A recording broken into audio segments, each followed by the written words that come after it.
Mapuchito Noticias en la mañana de la radio, lo anunciamos, está con nosotros Rodrigo Pérez, un hombre académico, un hombre que puede hacer análisis político, porque además es analista político, y lo hemos convocado porque, bueno, lo decíamos en el editorial, ¿no? Los temas nacionales han revertido la agenda. Cuando uno siempre dice que la primer trinchera en una cuestión lógica de reclamo de la gente es el municipio, en este caso se revirtió. La primera trinchera se ha convertido al gobierno nacional en virtud de la problemática nacional, porque de las decisiones que tome este gobierno nacional, de allí va a derramar en lo que pase en las provincias y en los municipios. Pero bueno, tenemos al especialista aquí enfrente. Rodrigo, gracias por venir. Raúl, gracias a vos por la invitación, un placer acá estar en el estudio de signos y que veo que está muy lindo, muy agradable, así que te agradezco la invitación. La verdad que es una radio que te dan ganas de venir cada mañana. Muy bueno.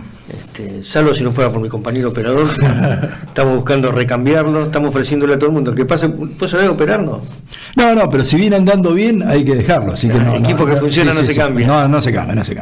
Por eso te vas a quedar, por lo único que te vas a quedar. Bueno, vos cómo estás viendo la realidad nacional, compleja, ¿no?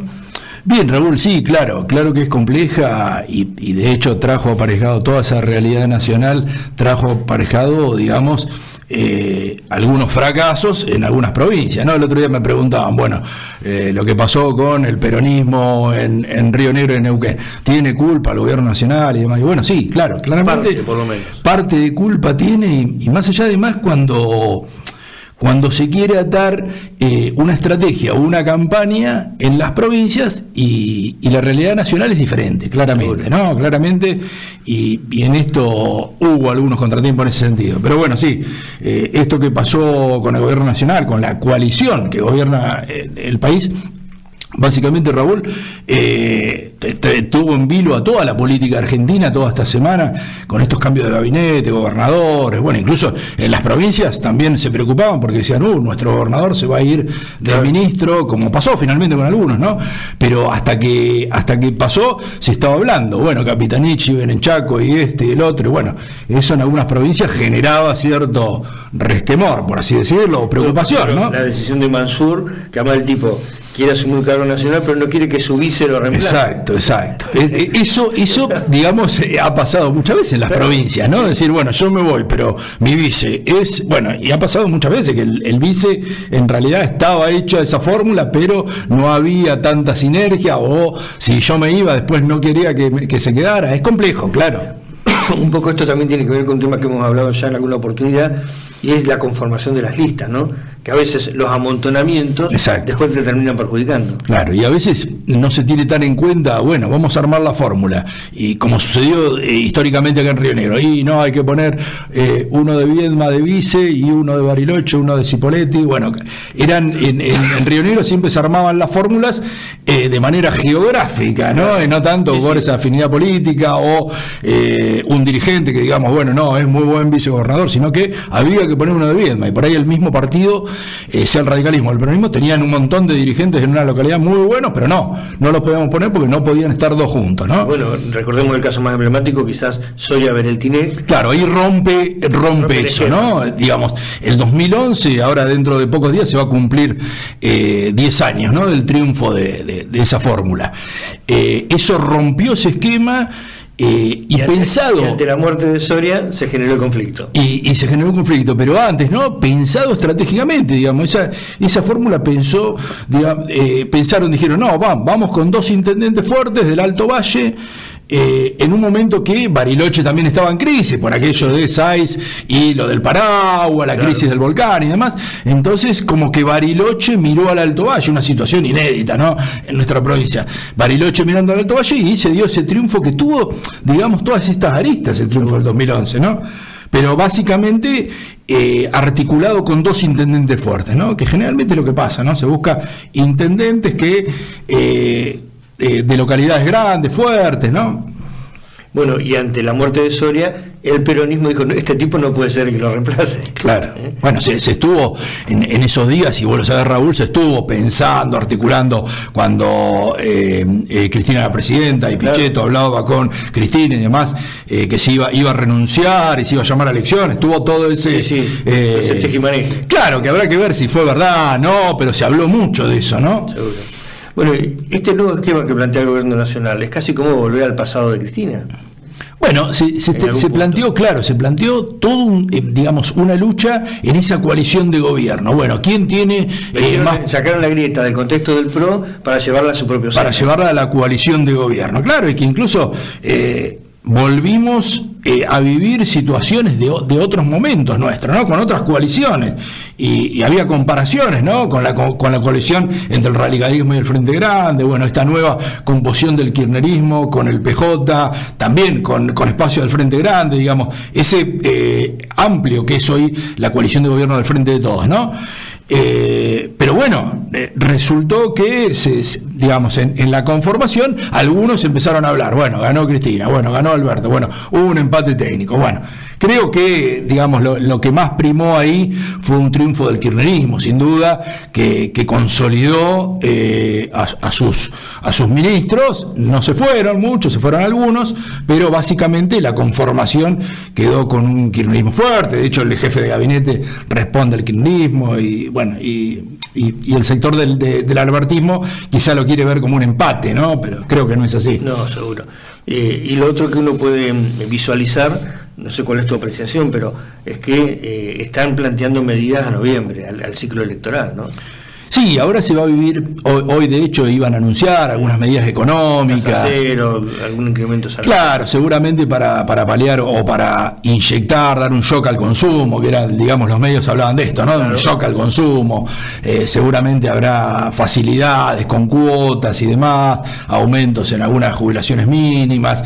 Habrá que ver si todas esas medidas, Raúl, logran dar vuelta a un resultado que, digamos que en principio, si uno lo tuviera que ver, es muy difícil de dar vuelta, ¿no? Es muy difícil sobre todo teniendo en cuenta qué piensa el elector, ¿no? Y qué pensaba, es decir, porque mucha gente hablaba, ¿no? Y yo hablaba con diferentes consultores, analistas, y me decían, no, va a ganar el gobierno por esto, porque el gobierno nunca pierde, bueno, un montón de apreciaciones que en realidad uno decía y pensaba, ¿no? Y yo pensaba, bueno, no, pero no estamos muy bien como para que gane el gobierno, y los spots de campaña eran la vida que queremos, y en realidad claramente la gente decía, no sé si esta es la vida que queremos, ¿no? Porque la verdad que me está costando, y uno iba a los supermercados y demás, y no había, este consumo no se daba, ¿no?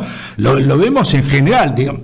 A ver, esta es una situación que se viene dando en el país, no en esta elección, sino hace 50 años que venimos así, pero básicamente en los momentos electorales el elector demanda cosas y dice, bueno, ¿cómo estoy yo? Bueno, y claramente votó como estaba él, ¿no? Digamos que el ciclo electoral además siempre permite esto, ¿no? Que el gremialista exige porque sabe que puede obtener, el vecino le exige a su intendente, digo, cuando son elecciones generales, el nivel de exigencia que plantea el ciudadano en términos electorales, porque sabes que quizás es el momento donde mayor respuesta puede llegar a tener.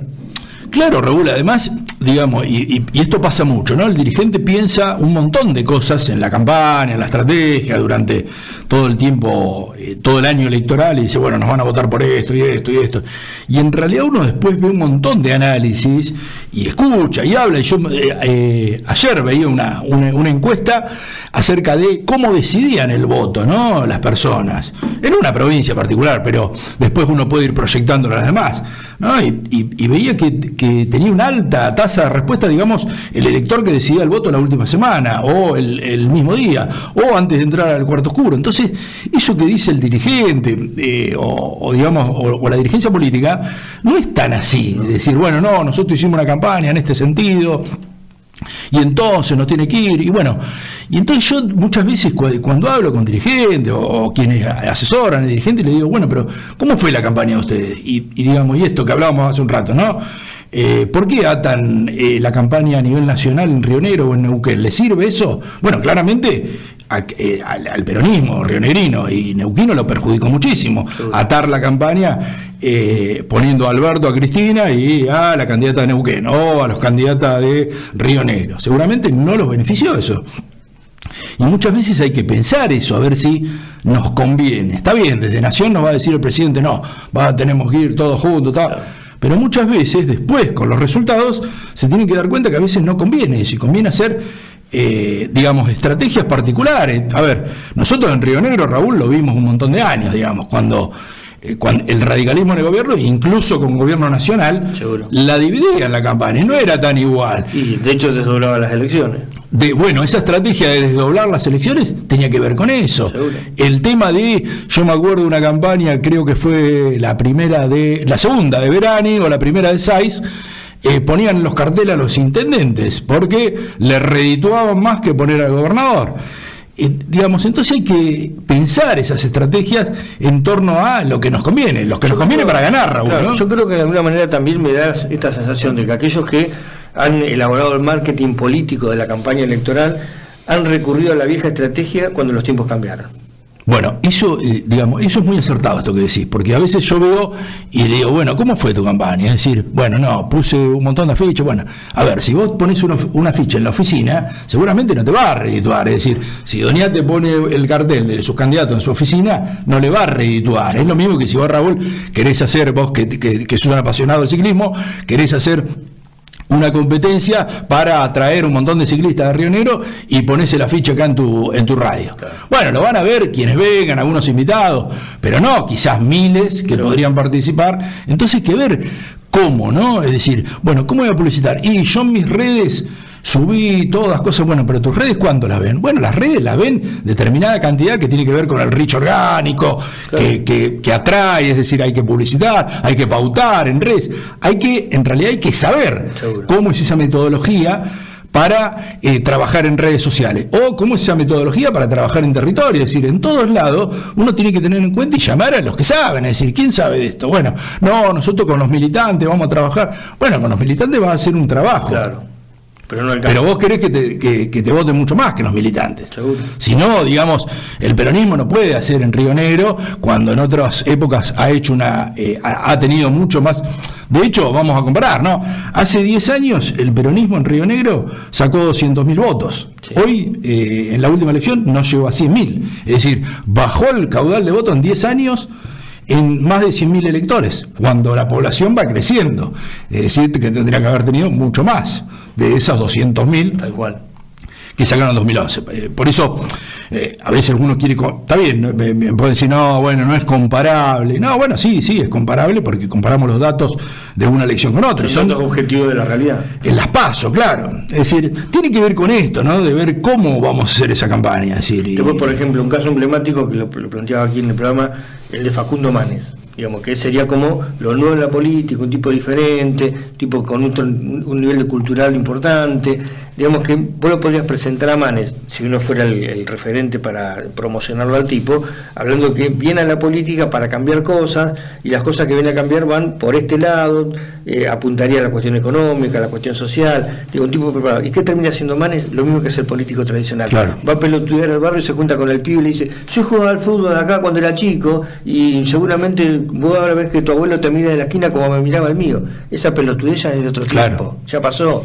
Vos aspirás que si además era un tipo nuevo en la política, que además tenían todas las herramientas para presentarlo como un tipo nuevo en la política, los que promocionan, los que le idearon la presencia de Manes en el contexto de la publicidad, lo presentaron de la misma manera que al político tradicional. Y yo creo que eso a Manes le hizo perder votos. No, y además, Raúl, digamos, la dirigencia muchas veces no entiende qué demanda la gente. Y vos decís, ¿cómo puede ser que no lo entiendan si ellos, digamos, están? El político trabaja, está en eso, digamos, ¿cómo no entiende? Bueno, claramente... Sí, pero viene una burbuja mucho antes del COVID. Claro, Raúl, muchas veces vemos, es decir, yo el otro día también miraba encuestas, y muchas veces miro encuestas, trabajos, y escuchamos también, ¿no? Y vemos que dicen, bueno, no, la verdad que mi demanda es esta, y la verdad que yo en ninguna campaña, en ninguna fecha, vemos esa demanda. Seguro. Y entonces decimos, bueno, no, la verdad que no están entendiendo esta situación, y por algo vienen todos estos fracasos que venimos viendo en décadas en Argentina, ¿no? Seguro. Bueno, y lo otro que me parece también sustancial traer a la mesa con un tipo de tu conocimiento es esta cuestión de que, por ejemplo, para ir los votos de Manes no van a ir de manera directa y rápida a Colorado Santilli, los votos de Reyes no van a ir de manera directa a Tortorielo, los votos de López Murphy a María Eugenia Vidal. Me parece que los que analizan de que ganamos con tanta cantidad de votos, porque tengo los votos de Reyes, los de Tortorielo, los de Murphy, Vidal, los Santilli, Manes, es un error también, porque la gente votó por el tipo, votó por el individuo, pero después no sé si, y además, bueno, ni que hablar del caso de Tortorielo, por ejemplo, que nos dijo un día que los radicales, que él estaba con los radicales buenos y no con los corruptos, y después ahora se tiene que amontonar con todo. Digo, ¿cómo le va a explicar al ciudadano rionero que aquello fue un exabrupto de campaña, una necesidad del momento? No sé cómo lo puedo. Sí, que fue la primera, digamos, la primera acción, claro, de Tortorielo al otro día fue presentarse, creo que con De Reyes, sí, si no fue, y dijo, bueno, vamos a, o Jalaber también, no me acuerdo si era con los dos, decir, bueno, vamos a trabajar juntos. Y bueno, claramente después el elector, esto mismo, ¿no? El elector muchas veces vota un partido de izquierda, en la otra al peronismo, a la otra Cambiemos, y eso el dirigente no lo entiende. Y muchas veces me dice, Rodrigo, ¿cómo van a votar al peronismo y después a Cambiemos? Pero no es ideológico, no puede ser. No, bueno, pero ustedes entonces no están entendiendo al elector, ¿no? Al elector de hoy, claro, que cambia su voto de acuerdo a un montón de cosas. Y porque además ya no hay ideología, no hay un partido ideológico, hay conformaciones de estructuras aliancistas, frentistas, como vos les quieras llamar, donde convergen todos los sectores, en todos lados hay un poquito de cada uno. Claro, bueno, acá en Río Negro lo vemos con Juntos Somos Río Negro, ¿no? En Juntos Somos Río Negro convergieron peronistas, radicales, de diversos sectores, ¿no? Bueno, por eso la habilidad que ha tenido Juntos Somos Río Negro es que no los afilió al partido político, mantienen su afiliación en el partido de origen y por eso se pudo entrometer en la interna radical, por ejemplo. Claro. Claramente, fue una evidencia notable, ¿no? Sí, y además, digamos, en esta elección logró, digamos, una elección que, si vos te acordás, Raúl, lo que fue hace 4 años, que Juntos Somos Río Negro, en la elección esta paso, sí, de hace 4 años, no pudo accionar y salió tercero, tuvo que bajar a su candidato. Bueno, hoy cambió esa estrategia y dijo, bueno, a ver, ¿cómo vamos a hacer? Bueno, ¿qué hacemos? ¿Qué no hacemos? En ese sentido, digamos, Juntos aprendió de ese error que tuvo en el 2017, ¿no?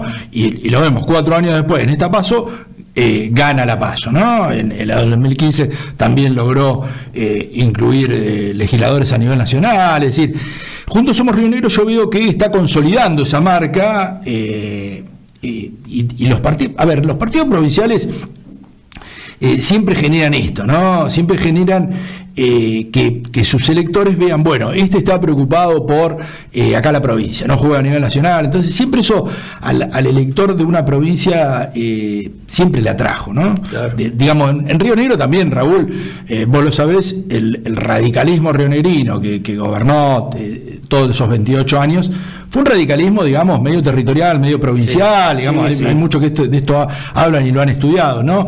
Pero recién lo decíamos, ¿no? Esto de... Fue buscando socios de acuerdo a la coyuntura. Claro, todas las coaliciones que hizo, algunas elecciones que ganó producto de hacer una coalición exitosa en el 2007, con el PPR, digamos, todo un montón de situaciones que daban cuenta de un radicalismo provincial, como sucedía en otros, ¿no? Como sucedía en Córdoba también, ese radicalismo era más provincial, e incluso había peleas a nivel nacional, ¿no? Había fuertes peleas, me acuerdo en el 95, en la campaña de Massachusetts, el Frente Grande se abrió, claro, el radicalismo bonaerense apoyaba a Bordón, digamos. Y así se ha dado en Neuquén, pasa con el MPN, es decir, y bueno, y tantos, ¿no? El radicalismo correntino que ganó este año, y hay un montón de ejemplos, ¿no? Sí, lo que controla fuera el PPR o el Movimiento Popular Patagónico, claro. Entonces, esa situación, y digamos, y esos partidos provinciales, sobre todo, a los que le hacen mella es al peronismo de cada provincia, claramente. Sí. Y esto, el peronismo, no sé si lo logró comprender bien. En algunas provincias donde paradigmáticamente no lo tiene tan en claro, que ahí es donde hace mella. Entonces esto que decías vos, Raúl, bueno, no, pero ahora empiezan a hacer las matemáticas, ¿no? Ahora estos que no van a votar y entonces, y está bien, sacamos el 25, pero tenemos que sacar más. Bueno, hay que ver todas esas situaciones si son así. ¿Por qué decís que son así? Y cuando le empezás a preguntar, no pueden explicar eso. No, porque nos van a seguir, porque sí, por esto. Y no pueden dar cuenta de por qué, cómo van a captar más votos, que eso es la gran dificultad que tienen ahora los partidos. ¿Cómo vamos a captar más votos? Es decir, Cambiemos, doctor Tortorielo, ¿cómo va a ser para superar el 27? O Juntos para llegar al 40, superar el 40, pero sobre todo el peronismo, ¿no? ¿Cómo va a ser para superar? Porque además se puede quedar afuera de esa contienda, porque son dos bancas, ¿no? Y está absolutamente devaluado, con una candidata prácticamente inexistente. Sí, además, Raúl, yo creo que hoy en Río Negro el peronismo vive la situación, digamos, histórica, desde la creación de la provincia, la crisis más grande que ha tenido el peronismo, porque incluso no tiene grandes dirigentes, es decir, tiene una intendenta muy reconocida que hace 4 años ganó esta elección, María Emilia Soria, tiene un ministro de la Nación, pero después le está costando, digamos, esto que en algunas épocas dirimían como dos cabezas o dos frentes de dirigentes. Recuerdo la época de Franco Costanzo, de Pichetto, después con Soria. Eran otros tiempos. Claro, otros tiempos. Hoy en día no tiene esos dirigentes. Es decir, vos, Raúl, seguramente lo sabrás porque no sé si hablaste con algún dirigente peronista en estos días, sí, pero como que les costó hablar. Incluso el otro día leí una nota en el diario, bueno, no salen a dar declaraciones, no hablan de por qué perdieron, ¿no? Digamos, eso no debe pasar. Un dirigente político lo primero que tiene que hacer al otro día es decir, bueno, para mí perdimos por esto, dar cuentas. Ahí está el punto. Yo creo que en realidad ya no hay dirigentes políticos, ni a nivel nacional ni provincial. Lo que hay son gerentes de la política, tipos que gerencian partidos políticos y que carecen de ideología, y en el marco de la coyuntura que les toca vivir son pragmáticos y dicen hoy vamos por acá, mañana por acá. Pasa un poco con el electorado, que está empezando a elegir quizás más a la persona que al partido. Puede ser un partido que les dé una ideología, que le dé más allá para el pelotudo fundamentalista que o se van para el macrismo a ultranza o para el kirchnerismo a ultranza, pero el tipo que medianamente piensa, el tipo que medianamente razona, hoy no tiene un partido ideológico en este país. Entonces, lo que tiene gerentes de la política que le van gerenciando ese movimiento, esa agrupación política, y van buscando el destino de acuerdo a la coyuntura que les toca transitar, ¿no? Sí, es así. Rodrigo, te agradezco que hayas venido, como siempre, un gusto conversar con vos. No, Raúl, por favor, a disposición siempre cuando necesites charlar. Bueno, gracias por venir. Gracias a vos. La Luisita, fábrica de pastas artesanales. Tenemos las pastas tradicionales, pero también innovamos con nuevas pastas y sabores. La Luisita, a la vanguardia, desde la comarca para la región. 25 de mayo 455, Viedma. Mini Mercado Raíces. Carnicería, verdulería, almacén, kiosco. Abierto todos los días. Colón y Lorenzo Martínez, Patagones. Cementos del Valle. Precio, calidad, sin competencia. Llama al 2920 47 66 81, al 52 15 32. Parque Industrial Carmen de Patagones. Carnicería La Diagonal. Tenemos para ofrecer carne de ternera, carne de lanar, borrego, cordero, capón, lechones, cerdo, pollos de campo, embutidos de elaboración propia, hamburguesas, chorizo puro cerdo, milanesas, matambre relleno, salamines caseros. Las mejores parrilladas de ternera y cordero. Seguinos en nuestras redes sociales. Instagram, @Carnicería La Diagonal 2020. Facebook, Carnicería La Diagonal. WhatsApp, 2920 47 87 10. Dirección, Garrone 30. Para que las noticias te lleguen más rápido, escanea el código QR. Suscríbete a Mapuchito Noticias. Hacele clic a la campanita. Bicicletería Marcelo. Amplia variedad de bicicletas, los mejores precios, todo en accesorios. Además, mantenemos y reparamos tu bicicleta con atención personalizada. Te asesoramos porque somos ciclistas igual que vos. Visítanos sin compromiso en 7 de marzo 176 de Patagones o en Caseros 1314 de Viedma. Bicicletería Marcelo.